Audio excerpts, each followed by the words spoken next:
Olá meus amigos, eu sou o Coelho no Japão e olha, essa semana está chegando Monster Hunter Stories 2 no Nintendo Switch. Esse é o segundo capítulo da série paralela da cada vez mais amada franquia Monster Hunter. A série principal também recebeu um capítulo recente, o Monster Hunter Rise, lançado em março. Mas esse aqui é um spin-off, uma série paralela. A decisão de lançar dois jogos da mesma série em tão pouco tempo de diferença, ou seja, pouco mais de 3 meses, parecia um tanto quanto estranha, afinal, o cara mal terminou de jogar um jogo e já vai jogar outro? Não era melhor deixar cada um em um ano diferente? Para quem não conhece muito bem, talvez fosse o lógico a se pensar. Acontece que Monster Hunter Stories 2 é tão distinto de Monster Hunter Rise que somente após jogar você vai entender o porquê essa decisão faz sentido. Afinal, as duas séries são como uma esfirra salgada e uma doce. Ao mesmo tempo que opostas, ambas são o conteúdo do mesmo produto. Eu acho que deu para entender, né? E elas se complementam de uma forma que você quer consumir uma depois da outra. Senhoras e senhores, hoje eu quero contar a vocês por que Monster Hunter Stories 2 é o exemplo a ser seguido de séries paralelas.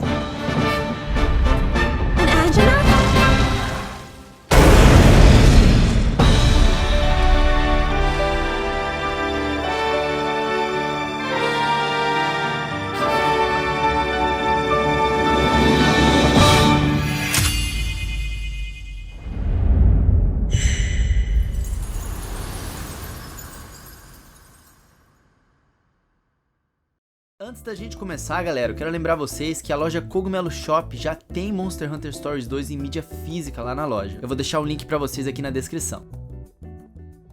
Introdução.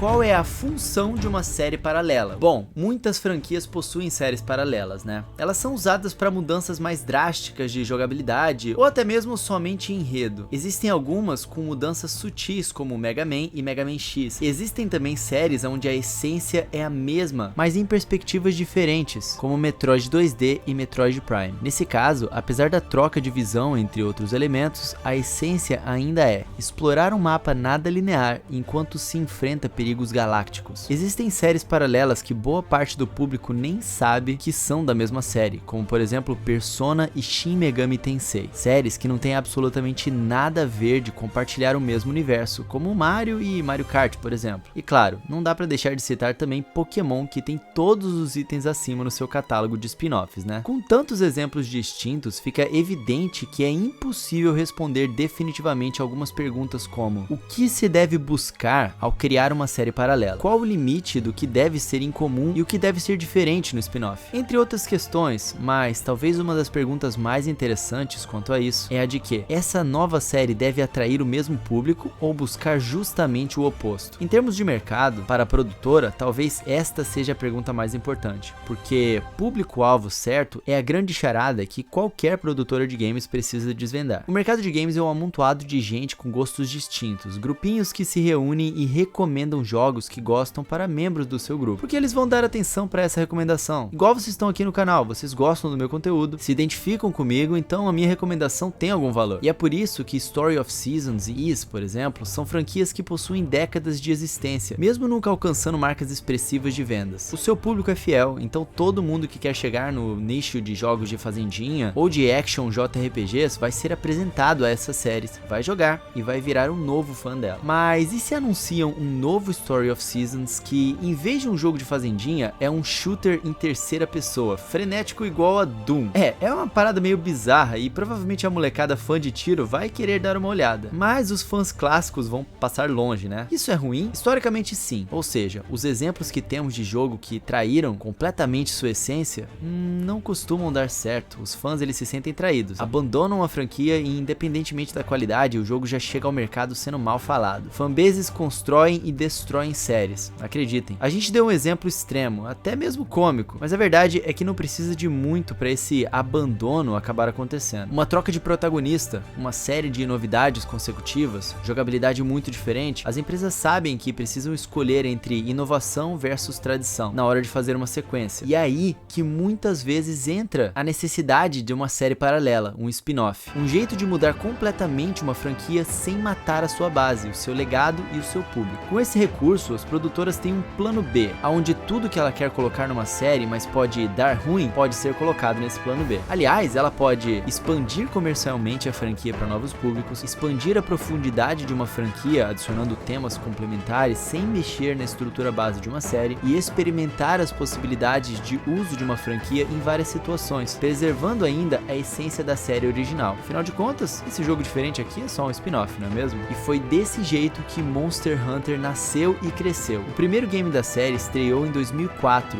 ou seja, tem quase 20 anos. De lá pra cá foi um longo processo de conquista, de uma série bem aceita pelo público japonês até se tornar uma série obrigatória por lá. E agora é um big hit no mundo inteiro. Não foi um processo rápido, mas foi sempre ascendente, um ciclo constante de repetição da frase: "Você já jogou Monster Hunter? Joga, é muito legal", até isso tudo acontecer. E então, em 2016, a Capcom entrou nesse ramo de séries paralelas, trazendo para o Nintendo 3DS o jogo chamado Monster Hunter Stories. E aí, qual dos caminhos de uma série paralela será que a Capcom tomaria? Parte 2, a genialidade da série Stories.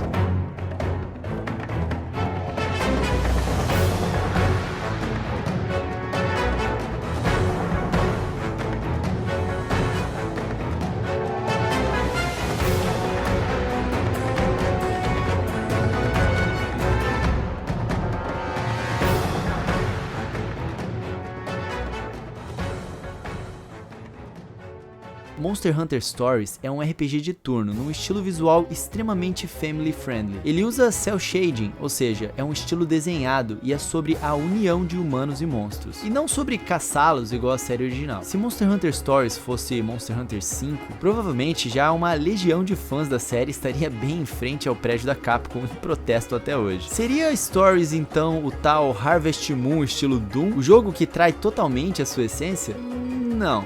Pois é aqui que entra a magia do gênero Role Playing Game, o famoso RPG. Se você nunca soube o significado da sigla, a tradução mais bem aceita é jogo de interpretar papéis, uma fantasia onde você finge ser um poderoso mago ou um arqueiro ligeiro. Monster Hunter é action, mas também é RPG. Ele é sobre interpretar o papel de um caçador que pode escolher uma dentre várias armas, que vai forjar e vestir armaduras e vai superar todos os desafios para proteger a vila. Mas eis que quem propôs o jogo agora lhe diz o seguinte: jogador, agora você vai pegar esse universo, esses monstros que você caçou, e você será o companheiro deles. Parece o oposto, né? Mas ainda se trata do mesmo universo, o mesmo tabuleiro, e são os mesmos monstros já conhecidos e amados pelo jogador, os personagens da fantasia original. Não é muito diferente de quando você e o seu amigo eram crianças e brincavam juntos, e aí vocês eram personagens fictícios poderosos que lutavam um com o outro para ver quem é o mais forte. Mas aí seu amigo falava: "Ei, olha ali, tem um monte de monstros vindo, vamos nos unir e derrotá-los". E aí os dois rivais que se degladiavam agora eram grandes parceiros contra um mal em comum. O que eu tô dizendo pra vocês aqui é que em ambos os jogos você tá brincando com o mesmo companheiro, o universo está lá, e assim como um ator ora é um vilão e ora é um galã, você tem um Rathalos uma hora temido, mas agora sendo o mais forte dos aliados. Monster Hunter Stories é um grande "e se agora a gente brincar desse jeito?", que alguém chegou na grande fantasia de Monster Hunter e todo mundo topou. E talvez esse seja o melhor exemplo do caminho que uma série paralela deva tomar. Stories não é sobre ter a escolha de preferir jogar Mario em 2D ou Mario em 3D. Ele é sobre jogar um RPG diferente, só que no mesmo universo. E um diferente que você quer jogar, você quer experimentar. E é por isso que Monster Hunter Stories 2 não apaga Monster Hunter Rise. Eles se complementam. Normalmente, quando se compara dois produtos do mesmo tipo, a gente tem um claro vencedor, né?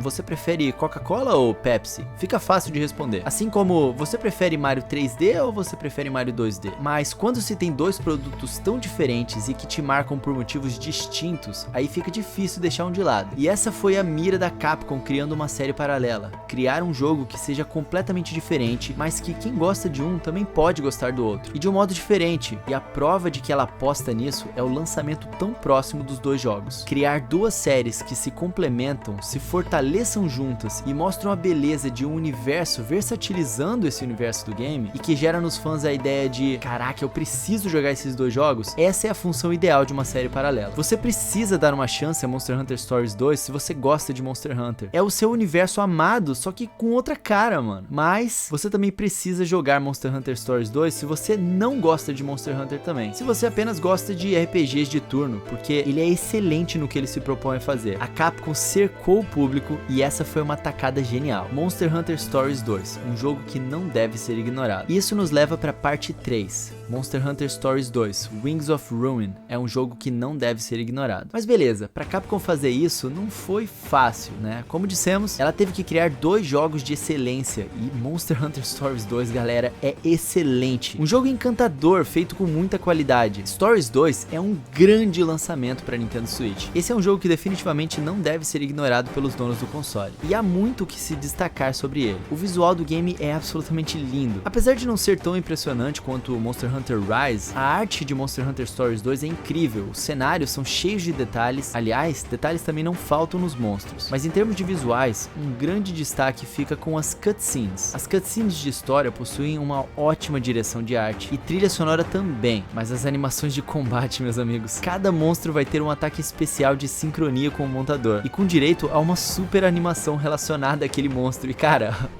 é hype, é muito da hora quando você tá jogando uma batalha e inicia uma cena explosiva dessa. É uma pena só que o visual de Monster Hunter Stories 2, apesar de ser lindo, a Capcom fez uma troca entre a taxa de frames por segundo com o visual lindo, então ele não roda tão liso assim, eu acho que um pouco abaixo dos 30 frames por segundo. Já o sistema de combate de Monster Hunter Stories 2, olha, existem muitos RPGs com combate de turno, mas esse aqui é bem único. Ele traz uma experiência extremamente válida para os fãs desse tipo de RPG. Por ser um jogo onde se treina criaturas, muitos comparam com Pokémon. Até eu mesmo já fiz essa comparação várias vezes antes de jogar o jogo. Mas quando você se aprofunda nele, você vê que na verdade é que a maioria dos aspectos não tem muito a ver com Pokémon e o combate é o que deixa isso mais evidente. Porque aqui você tem uma party, ou seja, você luta ao lado do seu monstro ou ao lado do ajudante. Inclusive é importante notar aqui que o jogo pode ser jogado em cooperativo online com seus amigos. Enfim, você está lutando lado a lado ao monstro ou seu ajudante. Então, o combate na verdade é sobre sincronia, principalmente com os parceiros, mas também com os movimentos do inimigo. Porque você counterar, ou seja, contra-atacar os movimentos, porque você pode counterar, ou seja, contra-atacar os movimentos do monstro inimigo para anular o ataque e poder puni-lo ainda mais. E você faz isso ao mesmo tempo em que enche o seu medidor de sincronia com o seu monstro e acaba liberando novas habilidades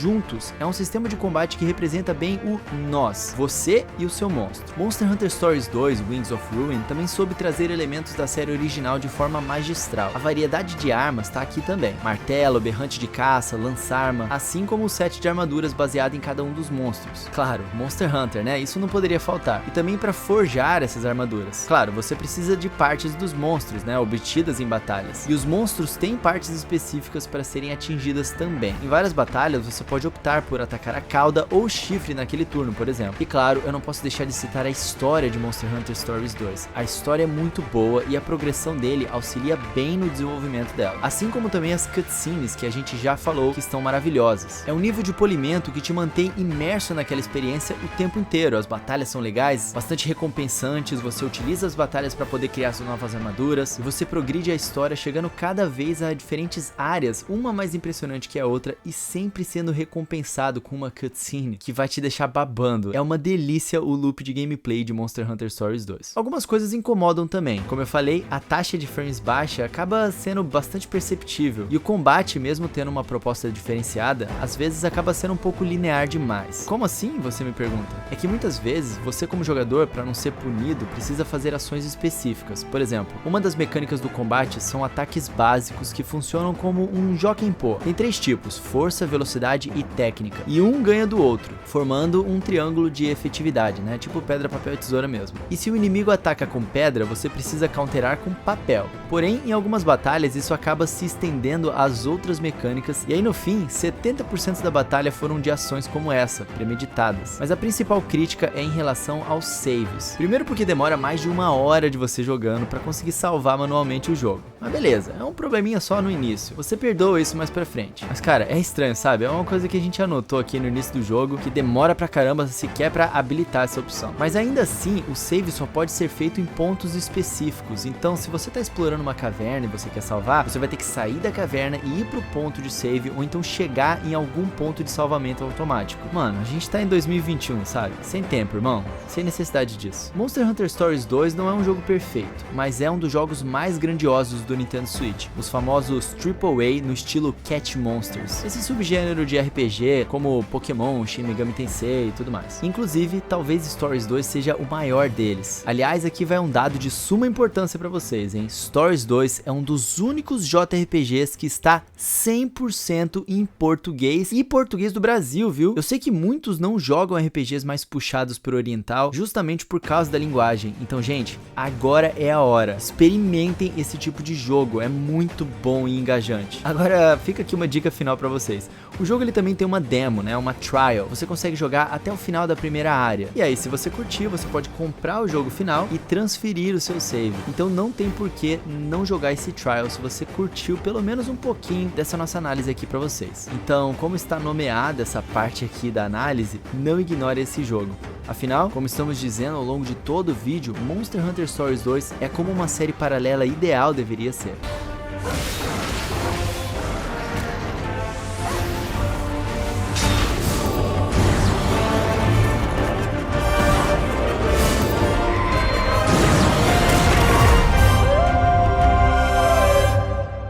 Amigos, esse nosso vídeo foi também algo diferente, como vocês perceberam. Tentamos não apenas analisar um jogo de forma tradicional, mas dissertar antes sobre algo que nos chamou a atenção e criar ali um ponto de debate. Eu espero que vocês tenham curtido acompanhar essa nossa jornada de pensamento sobre Monster Hunter Stories 2 e que tanto a análise e a experiência que tivemos com o jogo e o debate que ele despertou na gente tenham sido complementares. Essa foi a intenção. Então agora eu peço para vocês comentarem aqui embaixo se vocês gostaram desse novo formato. Todos nós aqui da equipe do canal estamos sempre tentando nos reinventar para trazer um conteúdo mais atrativo e principalmente construtivo para todos. Contamos com o feedback de vocês. É isso aí, meus amigos, eu sou o Coelho no Japão. Não se esqueça de deixar um like aqui no vídeo e se inscrever aqui no canal para tudo sobre o universo Nintendo. E eu queria agradecer muito a Capcom por ter fornecido pra gente essa cópia antecipada para que a gente pudesse jogar bastante o jogo e trazer essa análise para vocês aqui bem na data do embargo. O jogo lança essa semana e lembrando, vocês podem comprar a mídia física dele na Cogumelo Shop. Eu vou deixar um link aqui na descrição para vocês, beleza? De toda forma, eu apreciaria muito se vocês pudessem compartilhar esse vídeo e vir bater um papo comigo nas redes sociais. Minha arroba é @RodrigoCoelhoC, lá no Twitter, no Instagram e também no TikTok. E eu agradeço demais a todos os membros aqui do canal do YouTube e a todos os subs lá na twitch.tv/Coelho no Japão. Lembrando que vocês têm uma série de benefícios, viu? Valeu por todo o apoio de vocês. Eu vou ficando por aqui. A gente se vê no próximo vídeo e lembrem-se, sejam legais com as pessoas, que isso é muito importante, galera. E antes de eu ir embora mais uma vez, joguem Monster Hunter Stories 2. Não custa nada. Baixa lá o trial. Belezinha, galera? Até a próxima. Um tapa na pata do coelho pra dar sorte e valeu!